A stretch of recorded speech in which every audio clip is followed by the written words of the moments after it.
I should have known it would be you.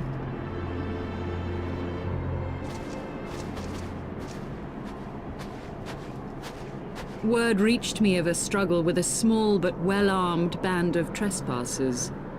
Forgive my comrades their hostility. Few come here uninvited, and fewer still with good intent. Now, tell me why you are here.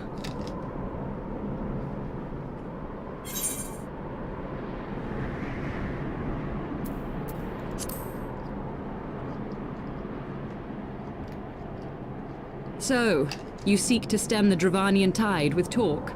A romantic notion. If you but knew the truth, the spark which lit the flames of this animosity, you would understand the futility of your quest. Shall I relate it to you? The sordid history my gift has shown me, that which the Holy See has taken such pains to suppress.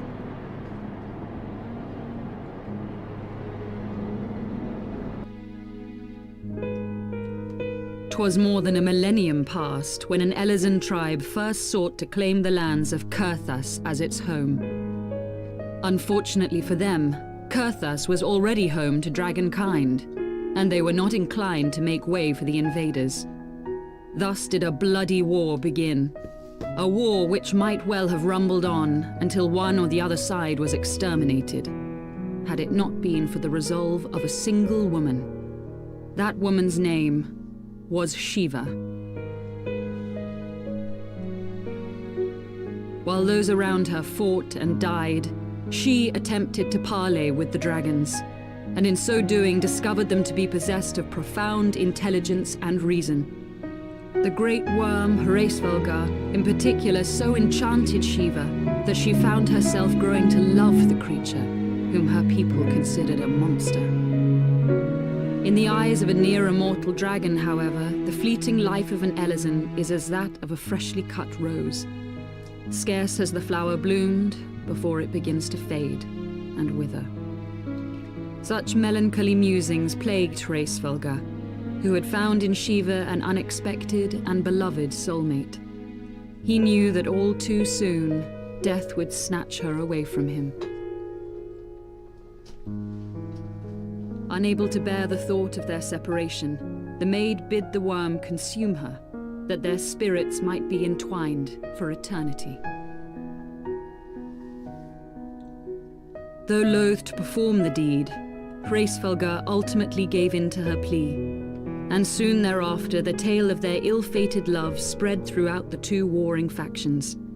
No more could they raise blade or claw against one another, knowing that the souls of their kin were so inextricably bound.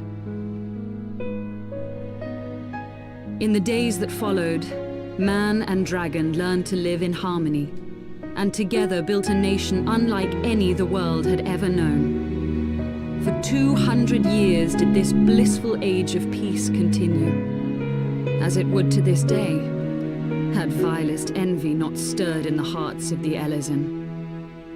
It is said that worms owe their longevity to the boundless reserves of vitality found within their eyes. And 'twas in this belief that a traitorous band of knights deceived their allies of some 2 centuries, and took by force that which they coveted.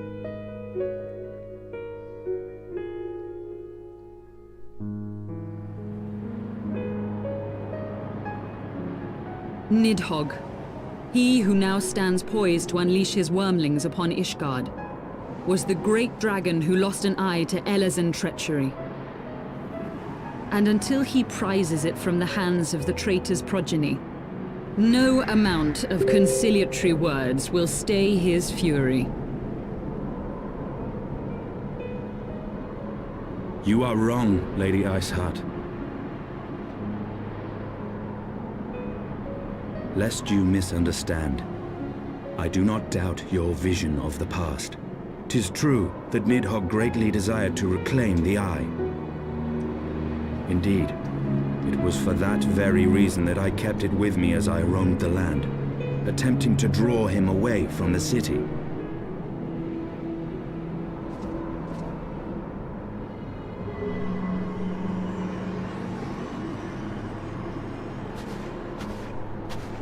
Good gods! Until recently, Nidhogg seemed unable to resist its allure and pursued me relentlessly. Needless to say, that is no longer the case. Now, it would seem, he has fixed his attention on Ishgard itself, though he knows full well the eye does not reside there.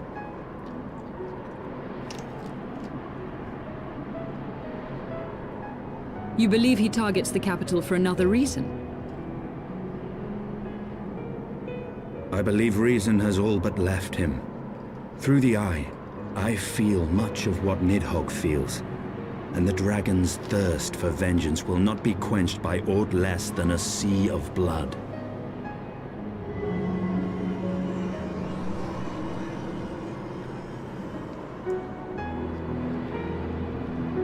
If Nidhogg is indeed lost to reason, might we not seek an audience with Hraesvelgr instead? He has thus far shown no inclination to aid in the invasion of Ishgard, and may yet welcome our efforts to broker a peace. You still believe that a peaceable solution can be found? Very well. I will take you to him.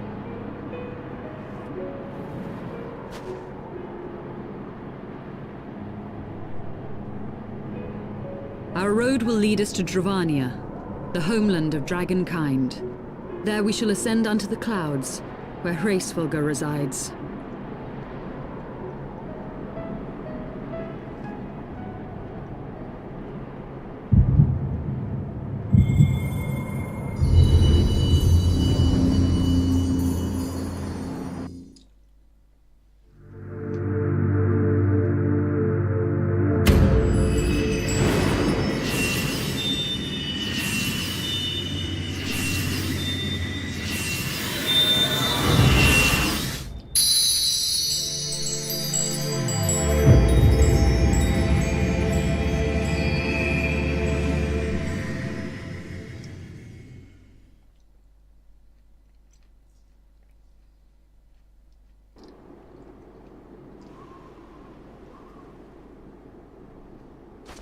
Is aught amiss, my friend?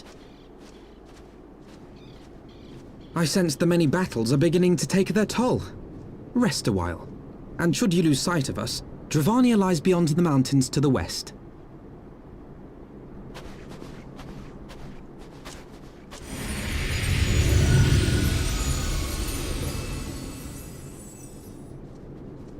Curious. The vestiges of thy mistress's blessing are not as faint as once they were. Thy will to succeed grants thee unusual fortitude. But will it be enough?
Beyond Abalathia's spine, the great mountain range that spans the continent of Aldenard from east to west.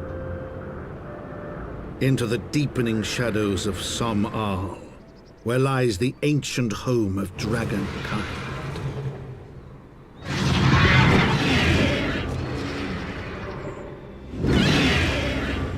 To a land where the soil slithers and the skies seethe with sinuous shapes, they came.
'Tis thee, little one. From above I did mistake thee for a nath.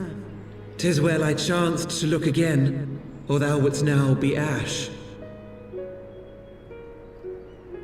Dear Vidofnir, how I have missed you. Would that I had come sooner, and not out of dire necessity. Thou art troubled. Speak that I might know thy plight.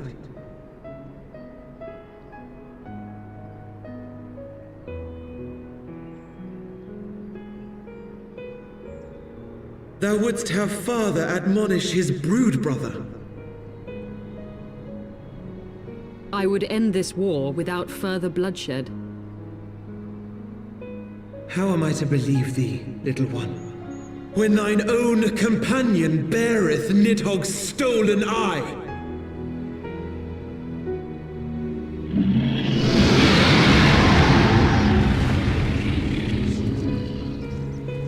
Have care, dragon, or I shall gouge out one of yours. You forget yourself, sir. We are here on a mission of peace.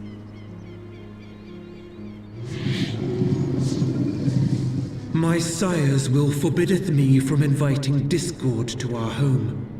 'Tis for this reason and no other that thou still drawest breath, knight. Vidofnir, please. We must be allowed to convey our intentions to Hraesvelgar in person, with words of our own choosing. Grant us this favor, and open the way to Som Al. Thou hast ever been welcome, little one. But I cannot grant thy wish.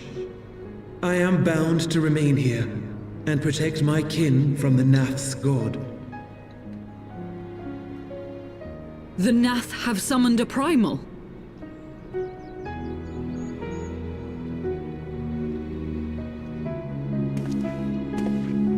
Pray excuse my forwardness, but if we were to eliminate the threat to your territory, would you consent to Lady Izel's request?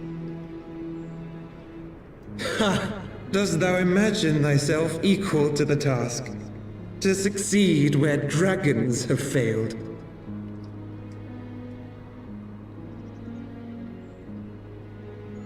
"'Tis beyond thee, mortal. But thou art welcome to try, nonetheless. Only know that idle promises shall avail thee naught.